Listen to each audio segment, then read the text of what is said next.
Hi everyone. So this is a little bit different than the normal video that I do, but I think this is probably the most highly requested video I have on my channel.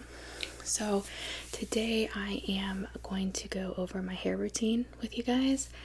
I also wanted to just take a quick couple of minutes and talk about what I'm doing going into the new year to feel better about myself, to feel like I have a better work-life balance, and just try to enjoy life more. And then I wanted to give you guys a little tour of my studio, which I am in right now. And I recently redid as part of like going into the new year with this fresh outlook on life, or trying to at least. And so let's just get started. So I don't have my hoodie on because I'm gonna get hot brushing my hair, but so a lot of people ask, what do I do to have such silky hair, or shiny hair, healthy hair, whatever. So I'm gonna go over that right now. Nothing in my hair routine costs more than $10, so I don't use any type of expensive products. So let's just get started. Today is my wash day. The first thing I do is I wash my hair once a week. Sometimes I go like 8 or 9 days, but it's typically about 1 week, usually every Sunday, which is why it has taken me so long to make this video, because when my kids are home, it's hard. I will link everything in my description box that I'm using. I'm not sponsored by any of these companies. I will not make any money off of you buying these unless you buy them off of the link that I provide for Amazon, because I'll get commission from Amazon. Other than that, I'm not going to make any money off of this. So I start by just using, sorry, my brush has hair in it, a kind of a no tangle brush. I don't even know, this one is from TJ Maxx, but I just always brush with something that's not going to pull my hair. I am brushing slept on hair right now, so I haven't actually brushed this overnight, so I'm just going to give it a quick brush. My hair is naturally straight like this, so I will say that everybody's hair routine is going to differ, but my children have different hair texture than me. They are biracial. They're black and white, so they have curly hair, and they use the products that I use, and my daughter's hair is also very, very soft and workable. I also use different products, obviously, when I'm working, like to comb out my daughter's hair and things like that, but I use this shampoo and conditioner on her hair, things like that. So I do have confidence that this works for a variety of hair types. My husband also uses this shampoo and conditioner that I'm going to show you. Alright, so you'll see my hair is all brushed out. So the day that I'm going to wash my hair, I go in usually an hour or two before wash. Sometimes I'll do it the entire night before, and I use 1 or 2 of these, or both. Either some organic coconut oil from Aldi, and this is cooking grade. You can see I'm about out, so I would put some of this on my hair, and or some of this Hask argan oil of Morocco. This Hask brand I use, almost all my products are Hask. Almost. I think I have like 1 or 2 that aren't. So I would just take a few pumps of this. However many, you're going to have to decide that for what you want for your hair. And I'm going to put this especially on the midsection and the ends of my hair. What this does is when you go in the shower, it's going to help protect the natural hair barrier. It will strip this oil instead of some of the natural oils, so you don't leave your hair super dry when trying to just get grease and dirt from the top. Alright, so once I do that, when I shower, I use the Hask coconut oil. Now they have quite a few different shampoos. I've tried all of them. I like all of them, but this is definitely my favorite. So they have argan, they have a tea tree, and they have one for curly hair. So before I even start with the shampoo, I go in with a scalp detox tonic. This is by Pacifica. I think it's like $10. It's not a lot, and this lasts me about 3 to 4 washes roughly. If you have less hair or whatever, you could probably stretch it much more. So I put this all over my scalp, and then I use just my scalp. Then I use this, and I just do this obviously, and I just rub it all in, let it get a little bit sudsed up, and I leave that on for 3 to 5 minutes. That is kind of like a clarifier for my hair. I get super itchy scalp if I don't use this, and dandruff, so that is like a must-do for me. Once I do that, I rinse out my hair, and I go in with this coconut oil Hask shampoo, or whatever Hask shampoo I use that month, but this is like my go-to. I put that only on the top of my hair, and then I use the excess to bring down and clean the rest of my hair. And then I rinse off immediately. Once that's done, I go in with this Hask coconut oil conditioner. Love this stuff. It feels so good on my hair. It's soft and it's not too strong. I leave this on for 3 to 5 minutes while I do the rest of my shower, and then I rinse. When I get out of the shower, I typically spray my hair with this one or the coconut oil one. This is just the 5-in-1 leave-in spray. You can spray this even on your scalp because it is very light. It won't leave your hair oily at all. Really good. And then I'll just comb it out or brush it out with my detangler brush, like so. Once I have sprayed that, I will add about 1 to 2 pumps of this and put it only on my ends. This helps the hair stay shiny until the next wash and really moisturized. That's all I do to my hair. If when I wake up in the mornings and I brush it out, I'll typically respray it with this. Towards the end of the week, when my ends start feeling a little dry, I'll go in with this one. This is the OGX coconut oil, and it is a very light coconut oil, but don't use a lot or it will make your hair look oily. The other thing that I do is I take a multivitamin every day. I'm mentioning that because I do think it makes a difference. And finally, I wear a bonnet, a silk bonnet to bed every night. This is my most recent one I purchased and my favorite because I have long hair, as you know, and something about long hair is sometimes you just want it all out of your face, and I hate pulling my hair up really tight. When I first started my channel, a girl commented about my hair loss like right around this area and me pulling my hair up too tight, and I was like, oh crap, and I stopped doing that. And as you can see, like my hair is completely grown out. I used to have, like, if you look at my early videos, it cuts in.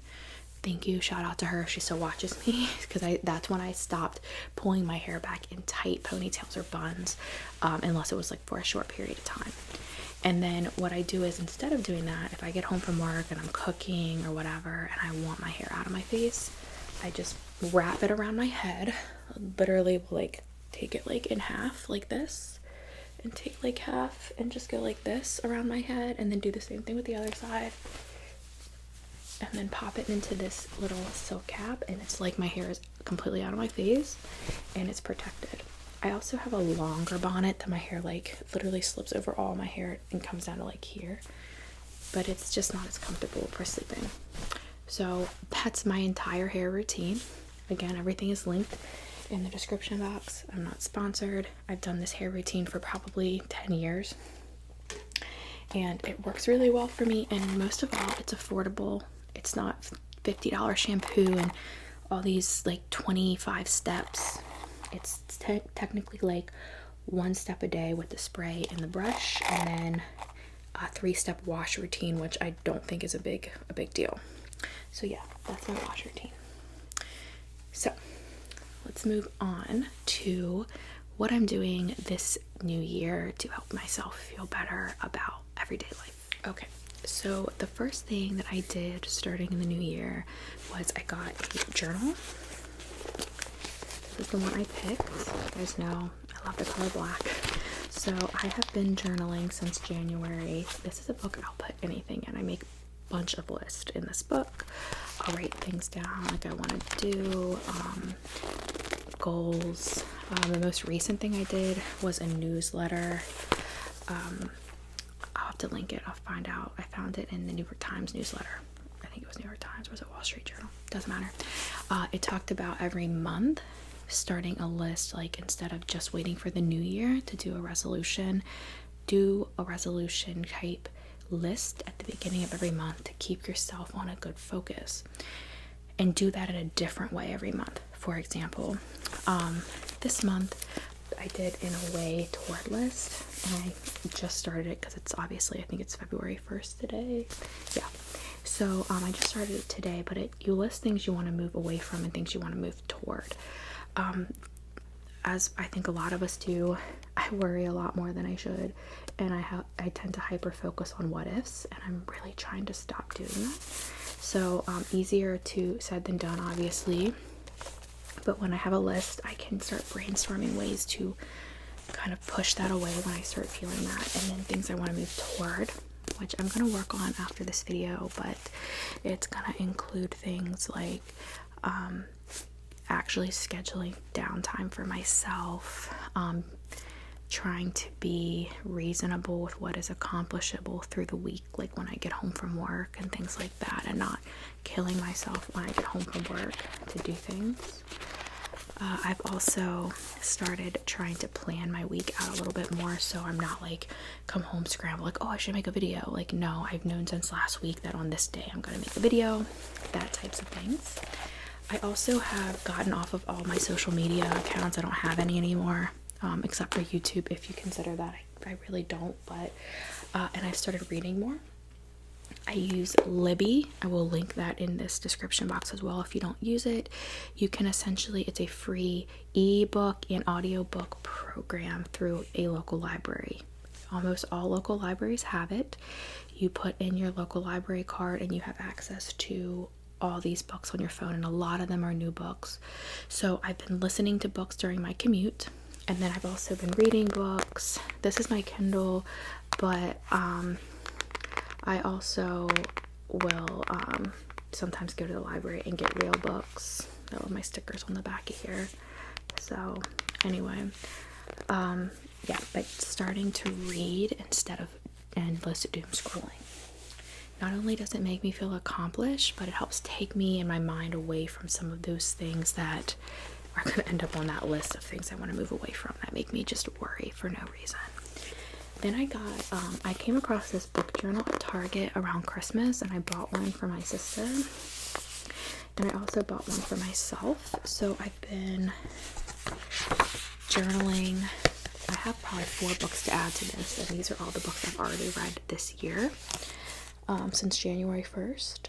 And I think I finished one yesterday, and then I think I have 2 more to add on here that I've listened to. And basically it has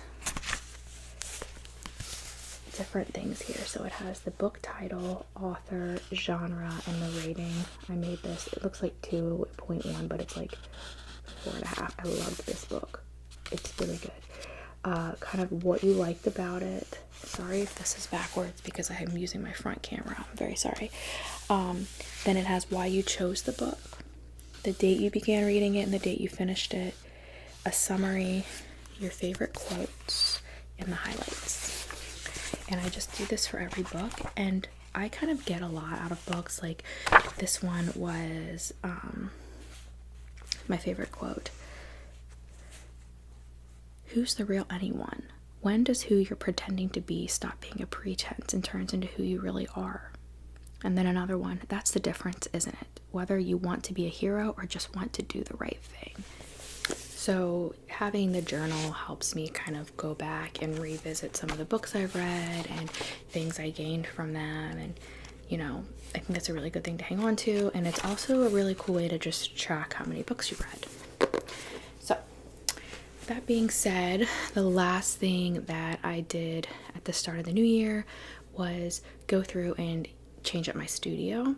Before this, my studio was literally just a filming room, and most of the time, if I wasn't filming, it was like really messy. I had like my filming props just sitting everywhere and the doors closed. And I decided that I really wanted a place that was my own, like my own little sanctuary to enjoy not just filming but reading, kind of my own little getaway. So I'm gonna give you guys a little tour of my studio now. Again, I'm in it now. You can see this is my gothic reading corner. Sorry, I just showed you my mic, but I will kind of get into that more. But I love this little corner. I sit in here and read all the time, and I love some of the gothic pictures that I've found that I will keep adding until this little corner is fully covered up. So let's go ahead and take a look at my studio. Okay, everybody, so we're just gonna start out here walking into my studio. As you can see, I have the cozy lights on. I love the lights in my studio.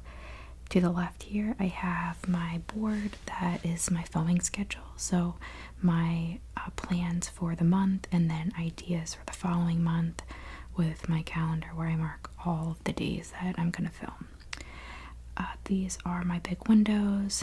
It's in the front of my house, so I keep them closed a lot, but they are green velvet if you can't tell on the video.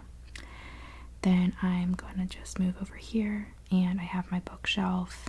I read a lot of books, but I do a lot of reading through Libby, as I mentioned earlier in the video, so not as many books.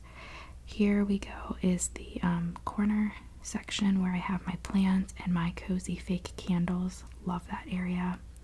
And then here's the back wall that you guys typically see when I'm actually filming.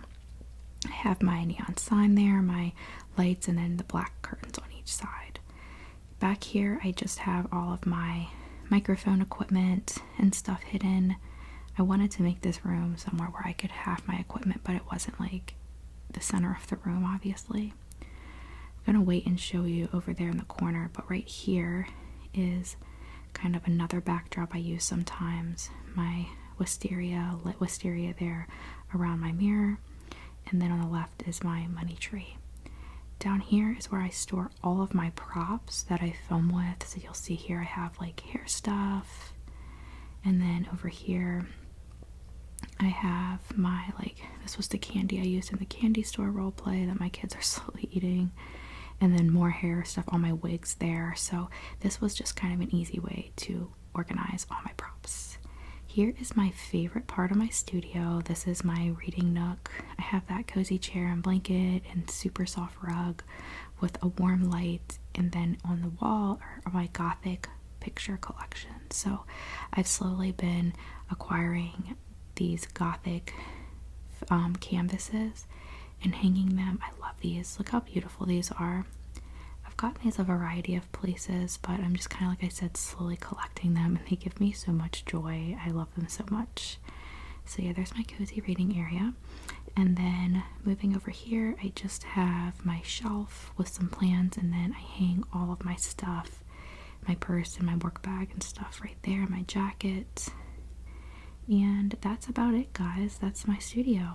So there's kind of one last look at it all, and I hope you enjoyed it.